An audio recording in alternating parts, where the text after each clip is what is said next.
Fala pessoal, boa noite. Vamos chegando aí.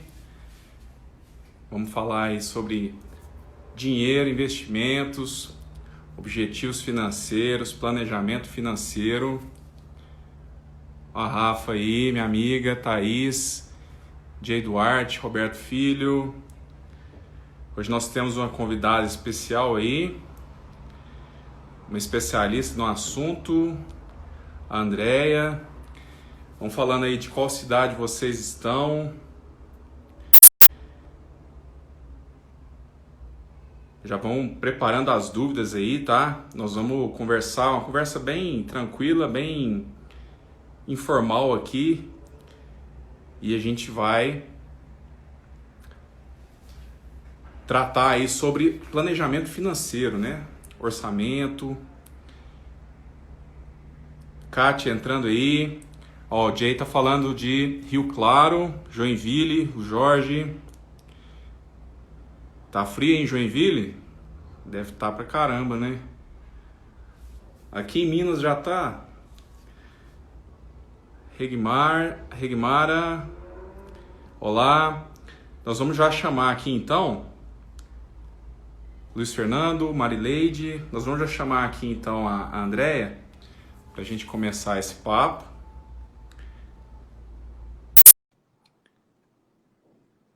Vasconcelos, Denise. Olá, olá. Obrigado pela presença aí. Oi, boa Olá. noite, tudo bem? Boa noite, tudo jóia? E você, André? Tudo bem, graças a Deus. E aí? Vamos começar. Ah, o frio tá pegando aqui Preparada em para... Minas, né? Como você falou, né? Ah, tá. Pois é. Você está preparada para ser sabatinada aí por muitas perguntas da nossa audiência? Claro! Então tá. Então, eu quis te convidar aqui, gostei do seu perfil, gostei lá que você fala dessa parte de orçamento também familiar, orçamento, planejamento financeiro, né? Uma questão tão importante aí, porque às vezes a gente fala tanto de investimentos, então, e essa parte às vezes fica um pouco para trás, né? Negligenciada. Uhum, E aí, então, o pessoal já pode preparar as perguntas aí, se quiser já escrever também. Mas eu tenho uma pergunta inicial, e aí se você uhum, quiser também falar um pouco de você também e tudo, uhum. como é que a gente faz? Qual que é o primeiro passo aí para o pessoal que está nos ouvindo, já direto ao ponto mesmo? O que é o primeiro passo que a pessoa precisa pensar aí, né? Às vezes que já tem uma família, que quer começar a vida, como é que ela deve se planejar financeiramente para isso, para que ela tenha uma vida tranquila, feliz e de paz, né? Com o dinheiro, com as finanças. Uhum.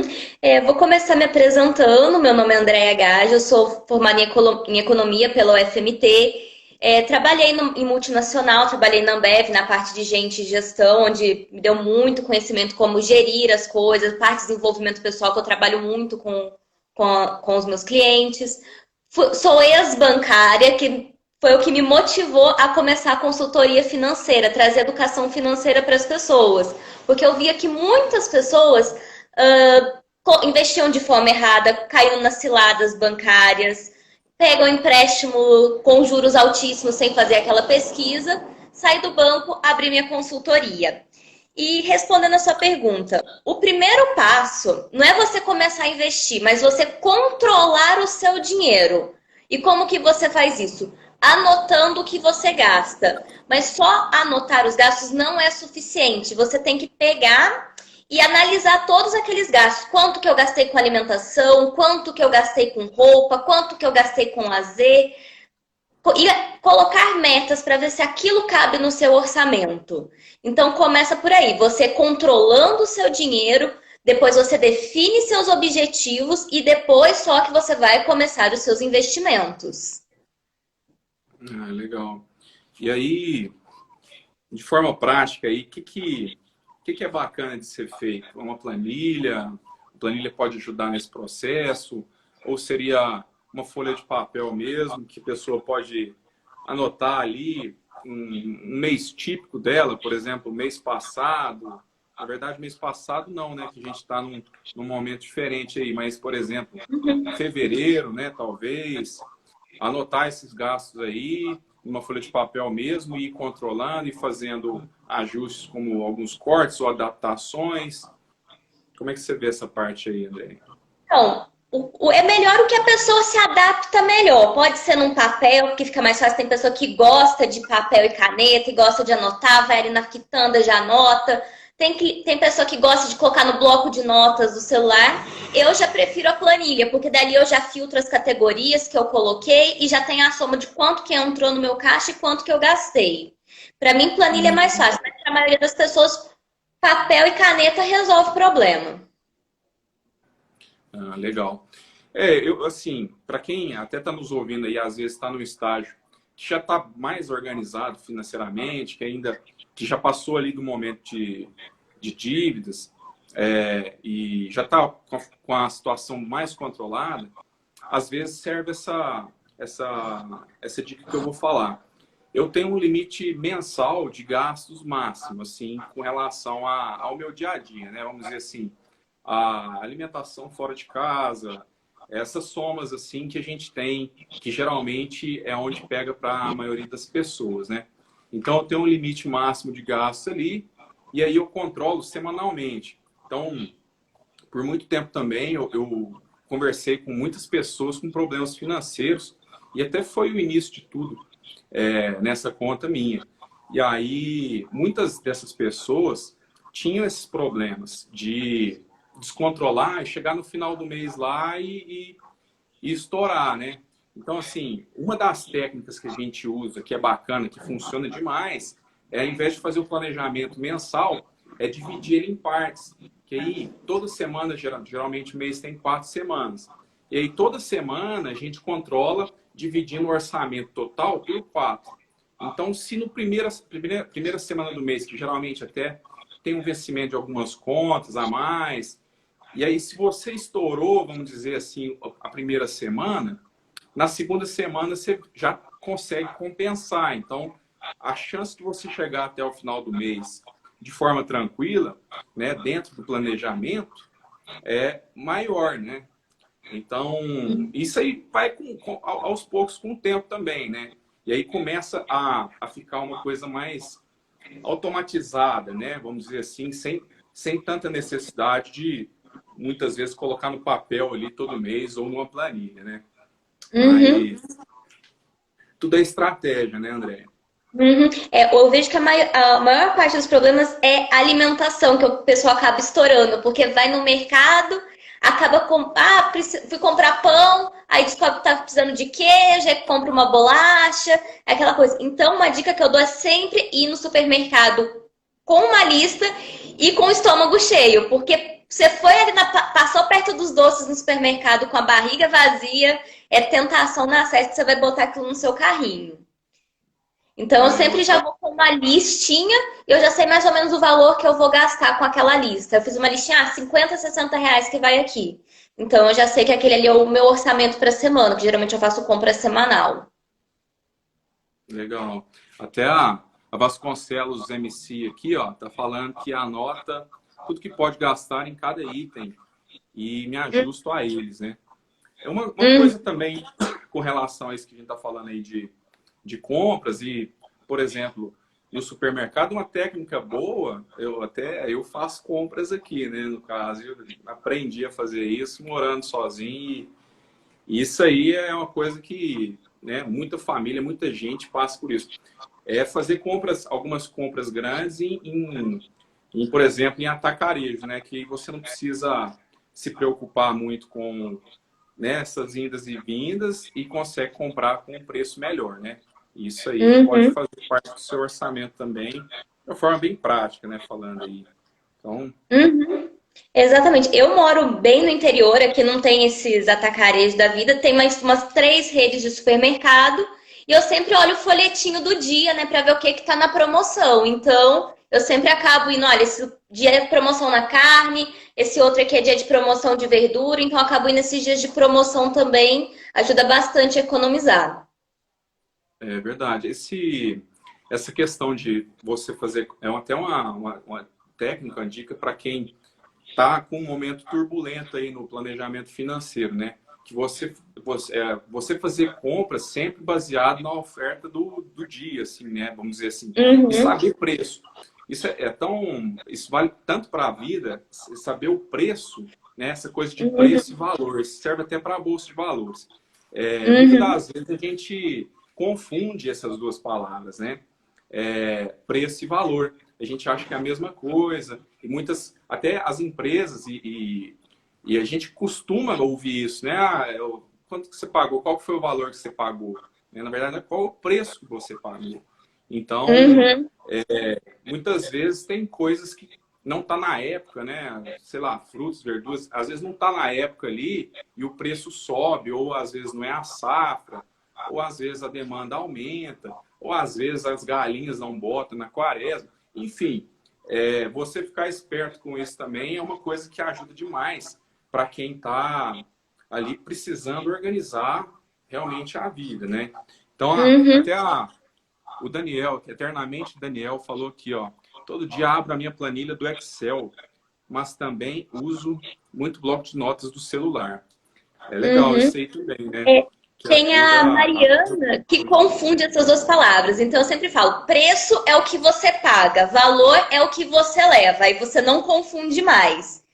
É isso aí. É uma frase do Warren Buffett essa, né? Exatamente. O mito, o mestre.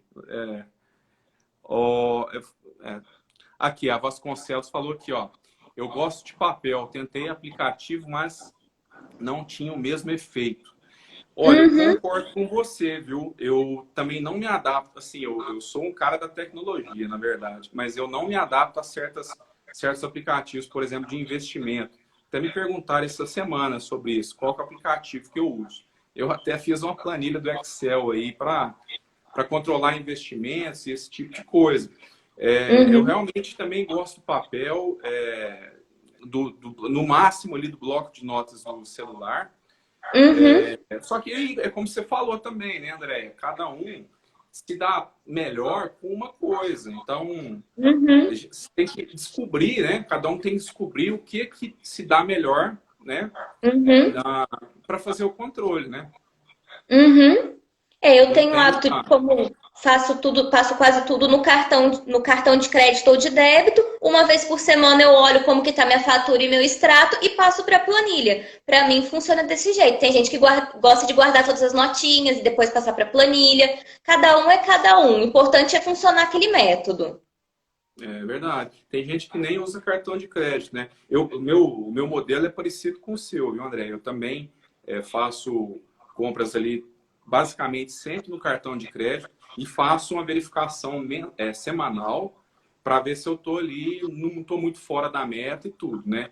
Porque eu tenho Uhum, metas de investimento. Então, assim, para quem tem metas, cada um tem um momento na vida, né? Eu também já tive esse uhum, momento de metas de pagar dívidas, né? Eu já tive uma história aí que eu já me endividei em 2008 na crise e fiz metas para poupar para poder pagar essa dívida. Hoje eu tenho metas para poder investir. Então, hoje eu invisto 60% daquilo que entra.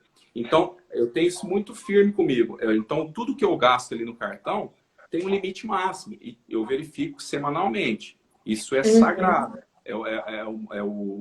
O que tem de mais sagrado na minha vida financeira é o controle do cartão.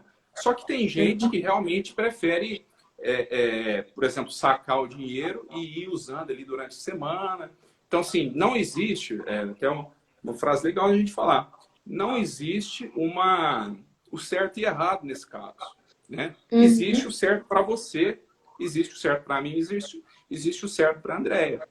Né? Então, uhum, descobrir isso, e às vezes a gente fica assim, perdido, mas eu uso cartão e uso dinheiro, não tem problema nenhum também usar os dois, mas assim, isso às vezes a pessoa fica meio dividida e aí ela acaba se perdendo nesse processo, e aí quando vê, ela usou mais do cartão do que deveria e já usou o dinheiro para outras coisas. Chega no final do mês aí, descontrolou.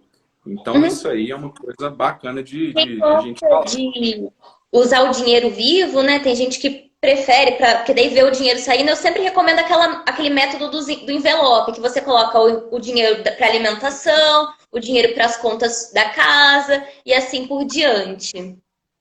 É muito bom essa técnica também. Essa técnica do envelope, a gente usou muito na consultoria também, quando eu fazia lá, para o pessoal que tem dívidas. Então, ele pega ali, ele tem o primeiro dia do mês, recebeu. Ele já separa ali os 10%, né?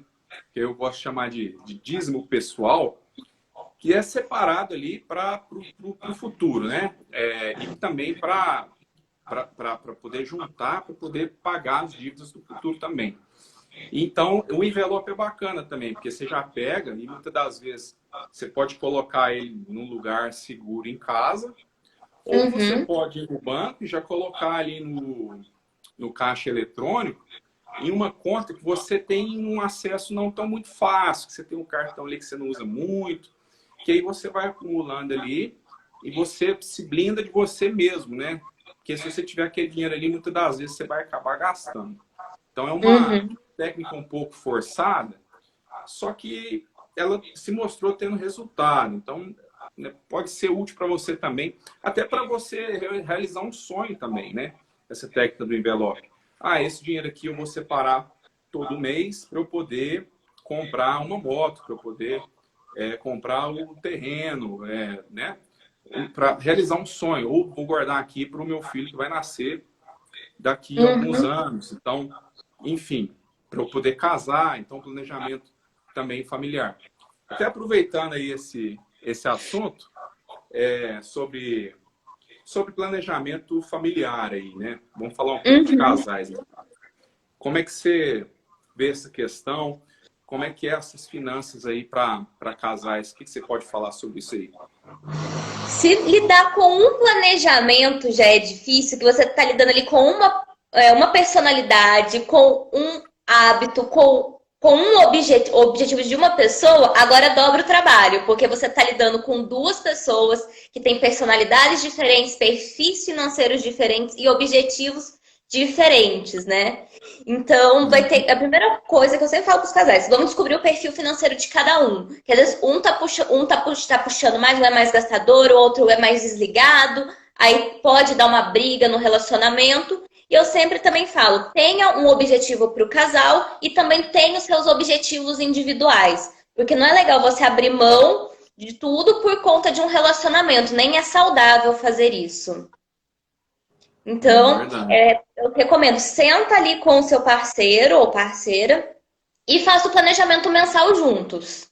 Aí vocês vão fazer o planejamento, definir as metas de gastos de vocês e também definir os objetivos. E quanto vai para aquele objetivo todo mês? Legal, legal. Tudo que é medido, né, a gente consegue mensurar. Então, assim, exatamente isso, alinhar os objetivos, né, e trabalhar de uma forma que um ajude o outro, né, e os dois criem essa sinergia para chegar no objetivo em comum. Isso é muito bacana.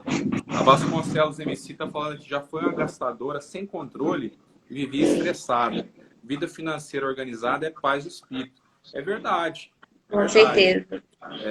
Eu até escrevi um livro que fala exatamente isso, como sair das dívidas e ter uma vida feliz. Então, assim, isso afeta muito, né? A pessoa que é pressionada pelas dívidas, ela acaba tendo uma vida complicada, né? Uma vida difícil.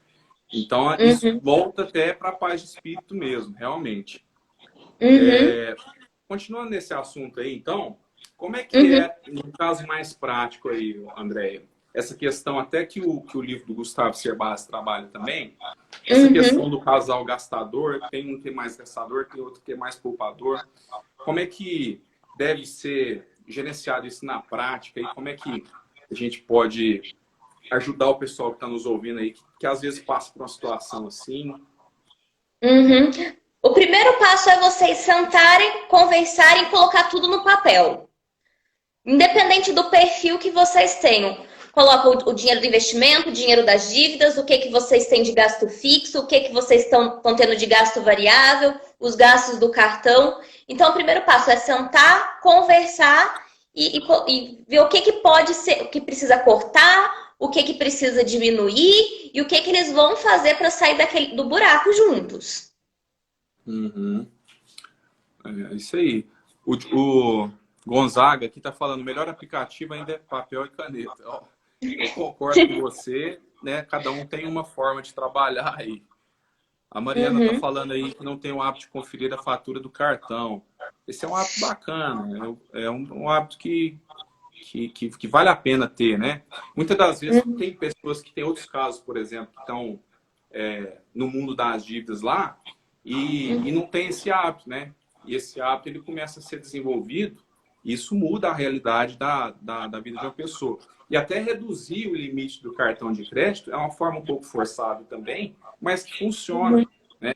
Que você acaba se protegendo de novo de você mesmo, né?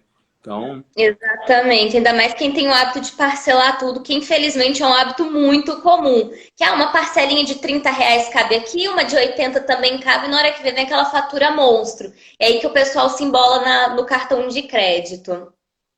é verdade. Eu vejo assim também, tem um papo um pouco filosófico isso. Quando a gente começa a... Você falou de parcelamento, muitas das vezes as pessoas vão comprando, e muitas dessas vezes, assim, falta um pouco de propósito, assim, um pouco mais definido, às vezes de vida, ou às vezes de o que a pessoa quer mesmo, né? De planejar os seus sonhos para realizar. E aí, muitas das vezes, essas coisas, essas distrações, algumas distrações dessas compras, que às vezes são feitas por impulso, às vezes são feitas por conta de uma situação emocional ali que a pessoa está vivendo naquele momento, e às vezes por também alguns sentimentos como ansiedade ou frustração no trabalho, enfim, justifica em compras, né?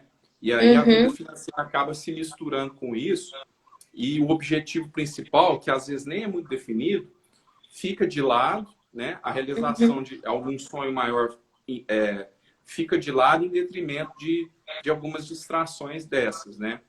Então, uhum.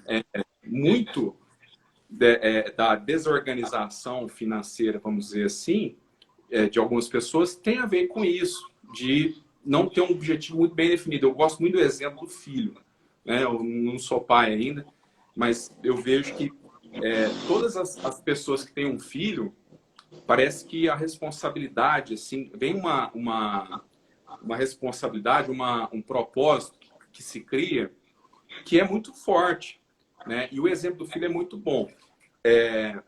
Por exemplo, não seria bacana, né, a gente pensar no futuro de um filho que vai chegar, por exemplo, daqui 3, 4 meses, você começar a depositar ali R$ 200 para que, quando eles completar 18 anos, ele possa fazer uma faculdade, por exemplo. Então, assim, olha que planejamento prático e muito conectado, porque, né, assim, é o futuro do seu filho. Então, algo talvez mais importante para a sua vida no momento, né?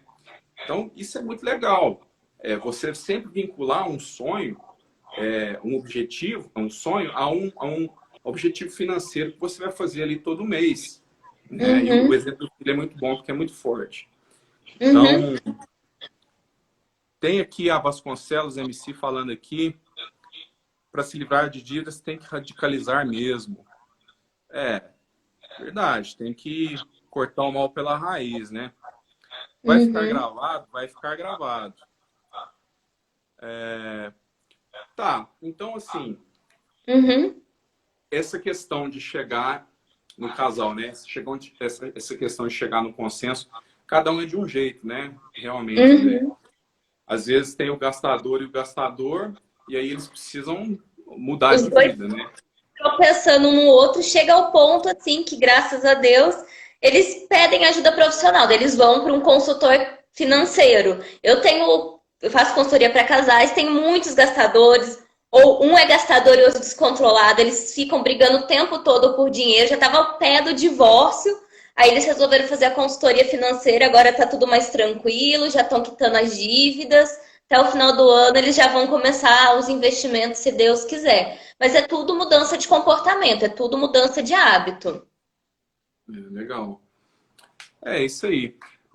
E assim, para quem está começando a se organizar, tem a questão da reserva de emergência, né?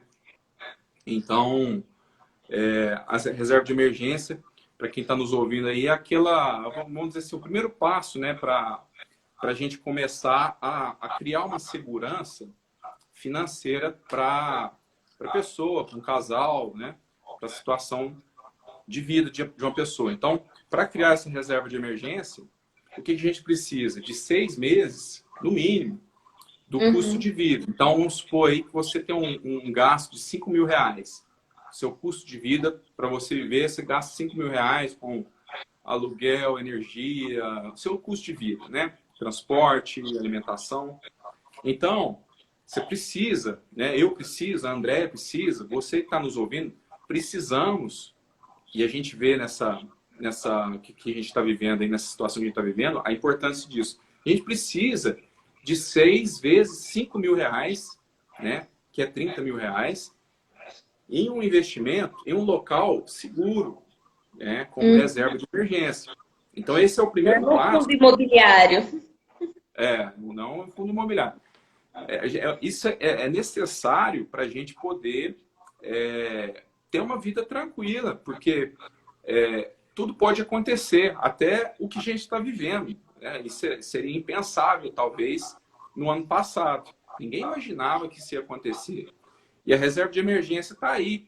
Muitas das pessoas estão lançando mão dela. E ela está sendo sagrada.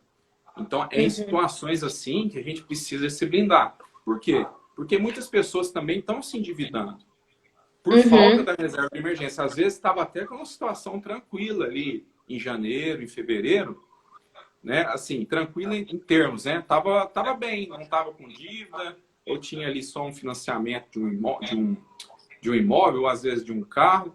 Mas aí, de repente, a renda mudou e aí começou a precisar de empréstimo. Então, começou a se endividar e o endividamento começou a aumentar. Se tivesse a reserva de emergência, né, André? Isso não aconteceria. Exatamente, por isso que eu sempre destaco a importância da reserva de emergência. Imagina o tanto como que os brasileiros estariam mais tranquilos, entre aspas, pelo menos financeiramente nesse momento. Porque eu fiquei desesperada no final de março, abril, foi aquela tensão toda. Mas as finanças não eram uma preocupação. Eu estava preocupada com saúde, o que ia acontecer com o país, essa questão toda. Enquanto que eu via muita gente assim desesperada, tipo, vou perder emprego, eu não sei o que eu vou fazer, eu não sei como que eu vou colocar comida na mesa, eu não sei como que eu vou pagar as contas. Então, eu fiquei assim, até grata por pelo menos ter conseguido formar minha reserva de emergência e se precisasse eu poderia usá-la. É isso aí. E assim, essa emergência, ela pode ser o que a gente está vivendo, mas ela pode ser uma coisa também que a gente nem gosta de pensar, né? Então, que sei lá, um acidente, Questão de uma saúde, questão de perda saúde, de né? emprego, igual muita gente que é uma perda de renda.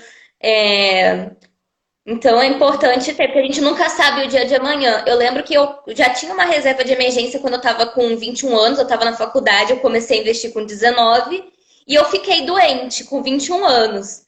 E eu precisei desembolsar, porque eu era universitária, ganhava salário de estagiária, mas sempre me virei com o meu dinheiro e precisei desembolsar muito dinheiro com o remédio. Ainda bem que eu tinha reserva de emergência e foi, graças a Deus, a única vez que eu precisei recorrer.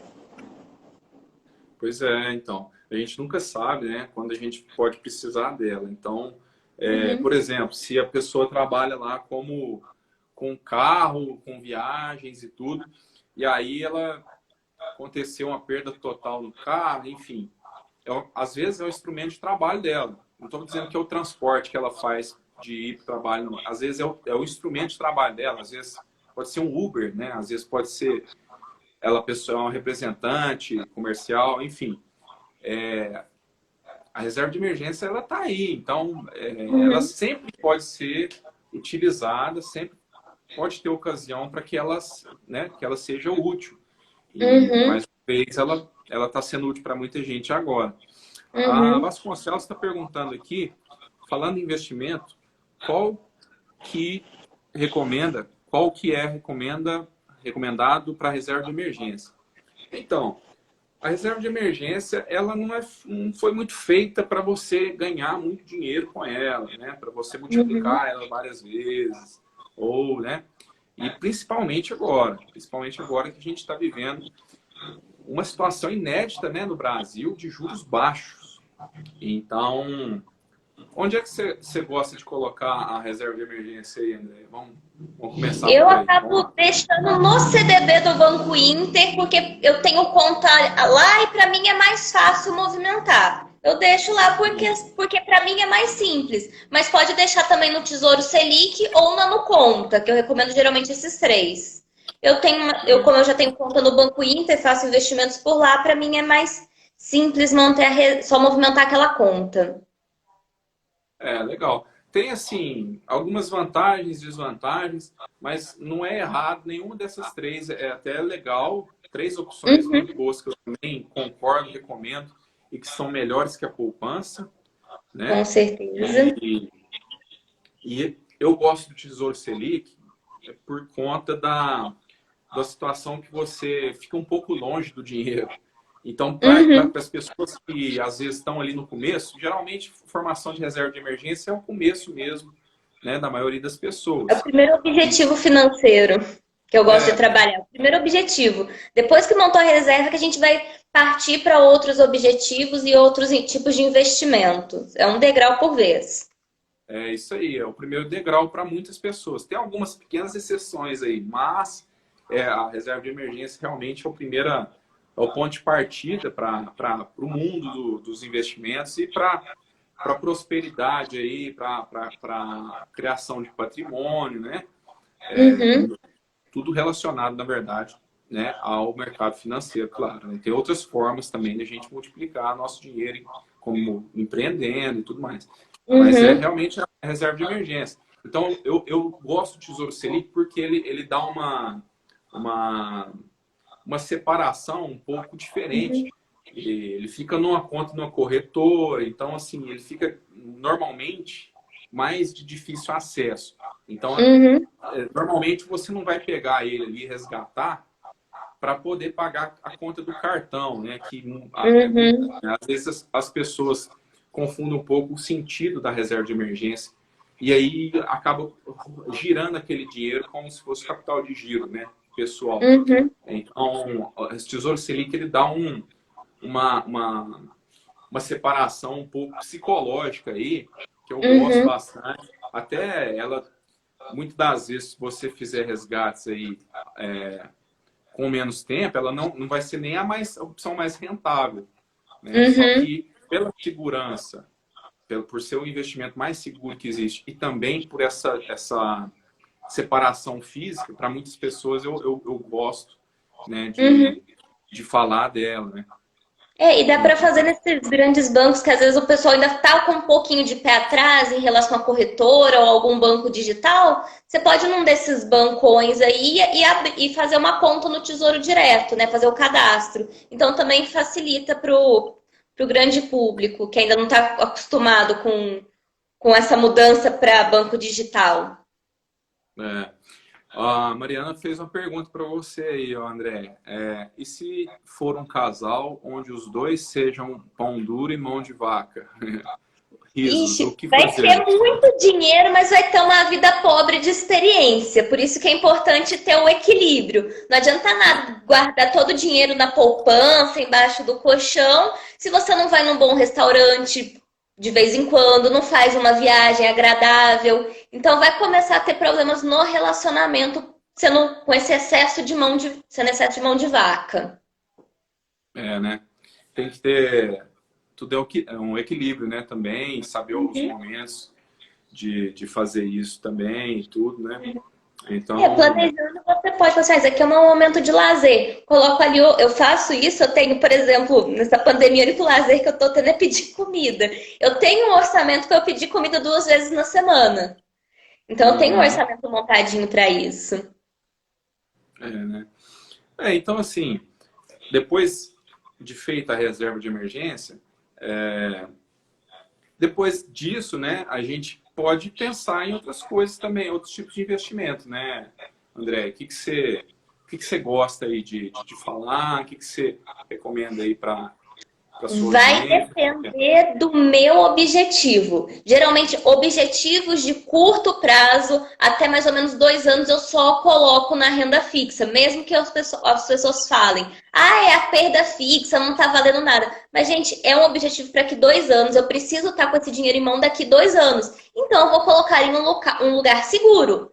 Meu dinheiro vai estar ali bonitinho. Eu tenho um objetivo de daqui 2 anos me casar, tem um valor mensal que eu faço o aporte numa LCI. Então, tá bem tranquilo ali para mim aquele dinheiro que se eu precisar antes do casamento eu vou conseguir até resgatar um pouquinho antes. Já visando o longo prazo, eu gosto muito de ações ou fundos de ações para quem não tem muita experiência e investimentos atrelados ao IPCA, que eu gosto visando o longo prazo, porque, assim, tem muita gente que tem um perfil muito conservador e não quer ir para a parte de ações, renda variável. Não tem problema você deixar, por exemplo, num tesouro IPCA. Você vai ter o dinheiro sempre vai estar ganhando ali da inflação, que é o mais importante. Eu concordo com você. Eu acho que a renda fixa, eu acredito que a renda fixa ela tem um papel muito importante, principalmente no Brasil, que a gente ainda tem uma rentabilidade muito maior do que o restante do mundo nela. Ela tem esse papel e essa democratização da gente até pensar no longo prazo para ela, né? Então, até a Kátia Reis falou aqui, ó, eu já penso na aposentadoria. Então, para a aposentadoria, melhor do que muito plano de previdência privada e muito melhor do que a previdência pública, né, o INSS, é você fazer pequenos aportes, né, no início, para você ir conhecendo. Eu fiz isso, eu gosto do Tesouro IPCA que a Andrea falou aí. É uma forma de você construir a sua previdência pessoal.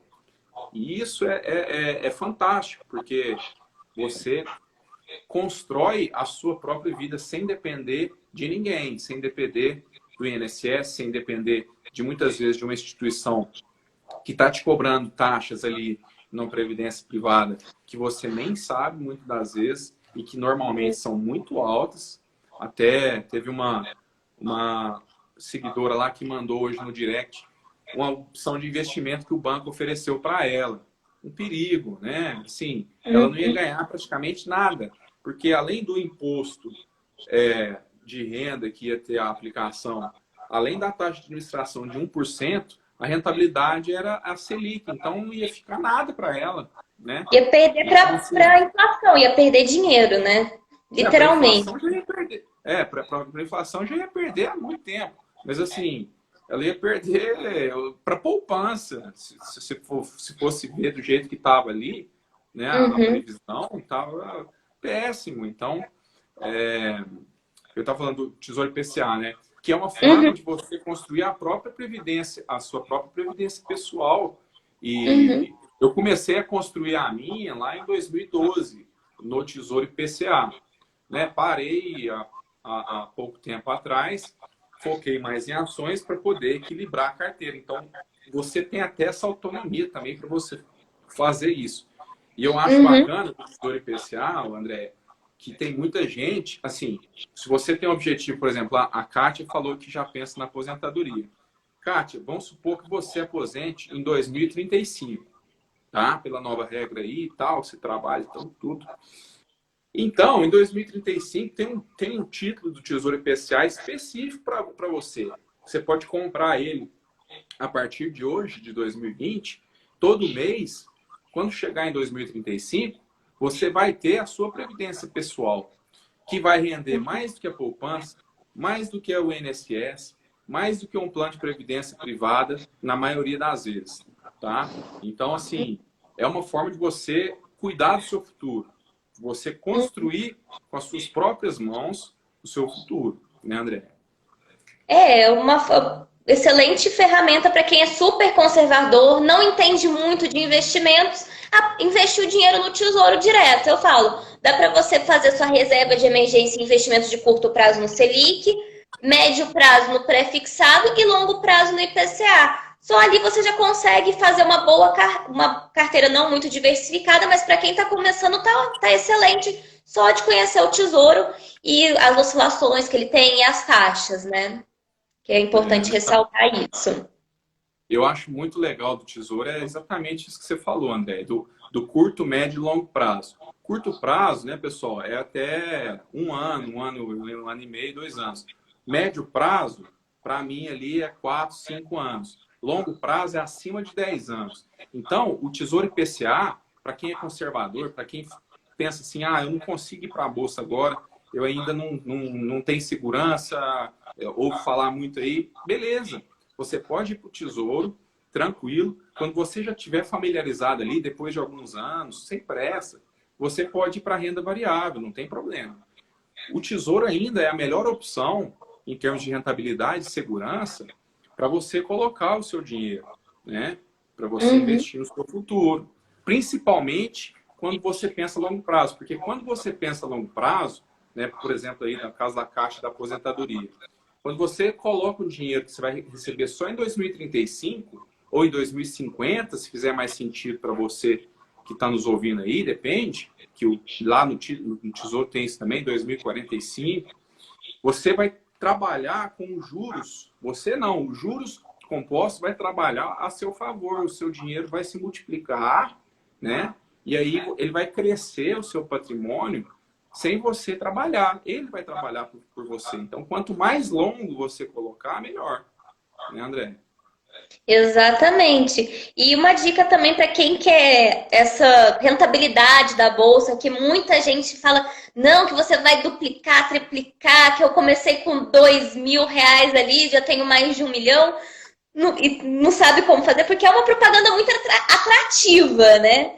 Então, a dica que eu dou também pesquise um pouquinho sobre fundos de ações, que você vai ter uma tributação só de 15% no momento do resgate, pagar uma taxa administrativa, mas não vai ter aquela preocupação de será que essa ação subiu? Será que essa ação caiu?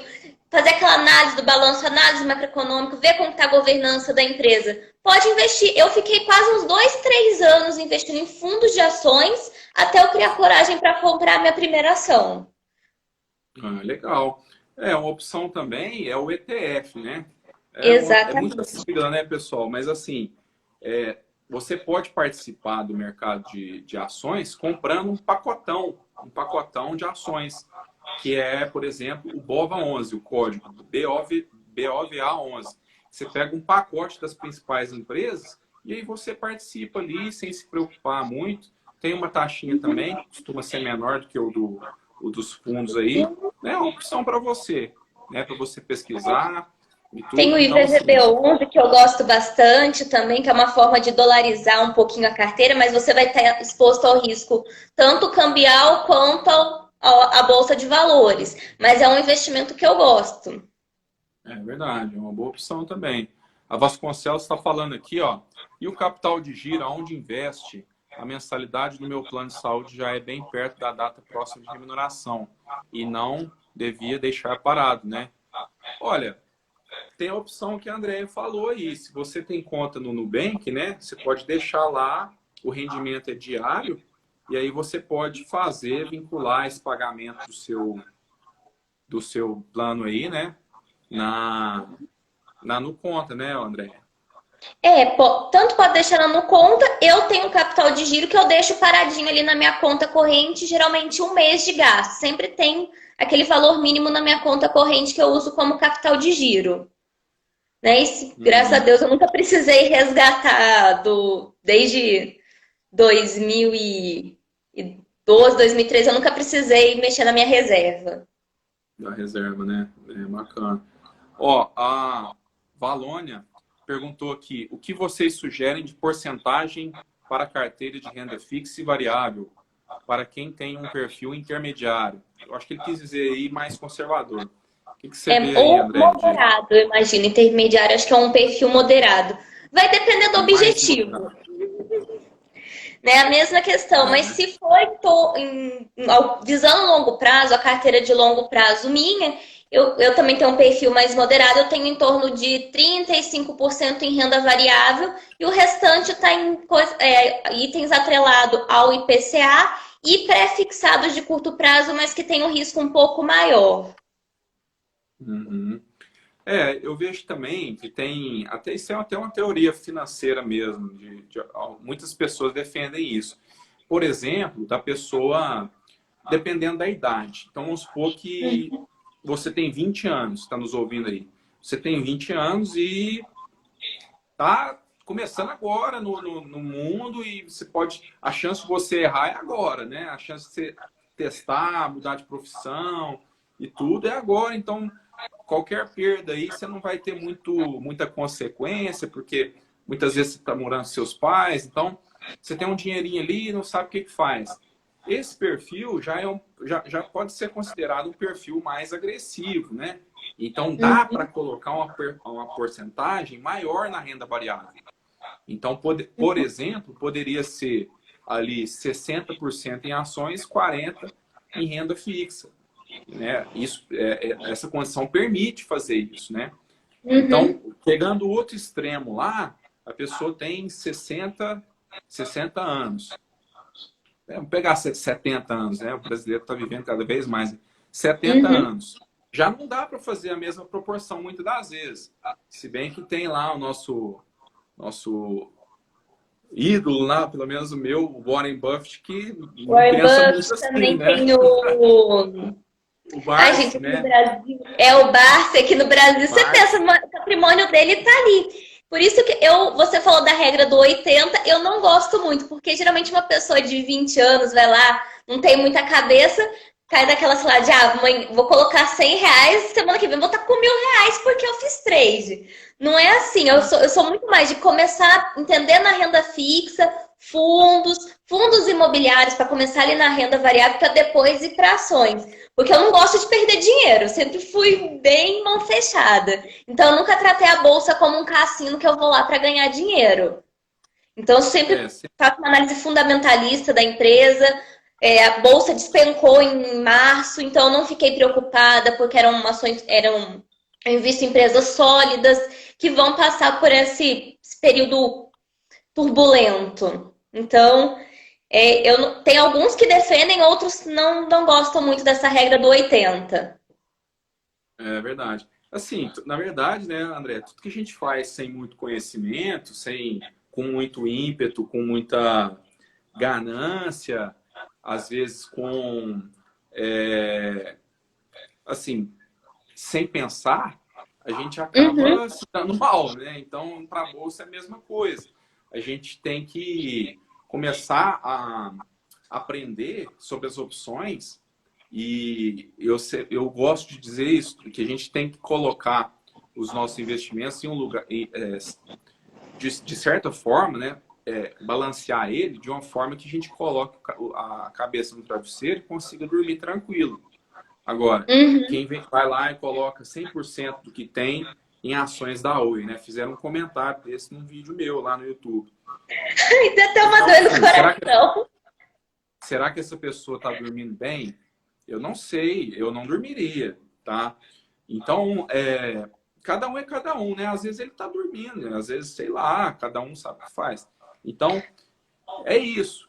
Da mesma forma, o outro extremo, quem está 100% na renda fixa, eu também vejo que é um risco muito grande, porque ele vai perder para a inflação.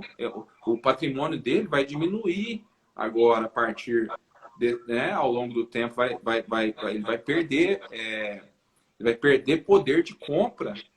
Né? Tipo assim, o que ele vai comprar hoje, né, daqui um ano, ele já não vai conseguir comprar mais a mesma coisa. O patrimônio dele ele vai ficar mais pobre em termos patrimoniais. E isso é muito sério. Isso é um risco. Um risco também, né? O ganho real ser negativo, né? Porque muitas pessoas confundem. A bolsa agora a renda fixa morreu porque está rendendo ponto. Não. Você está vendo só o ganho nominal. Pensa no começo da década de 90 que você tinha aquele super ganho nominal na poupança. Teve muita gente que vendeu imóveis e colocou o dinheiro na poupança. E o ganho real estava sendo isso daqui. E acabou entrando em depressão. Teve muita gente com problema financeiro por conta disso, por não saber diferenciar o ganho real do ganho nominal. É verdade. Pode explicar o que que é que as pessoas não conhecem? O ganho nominal, vamos supor, você tem um investimento lá de 100 mil reais, no final do período, você ficou de um ano com uma taxa de 10%, você ficou com 100 mil, 110 mil reais. Isso é o seu ganho nominal. O ganho real vai ser descontado a inflação e as taxas que você pagou no investimento. Então, no final vai dar cento e poucos e 900. Vai dar menos de R$ 1.000 de ganho real, se tiver uma inflação de 9% ao ano. Legal, muito importante essa explicação sua aí, viu, André?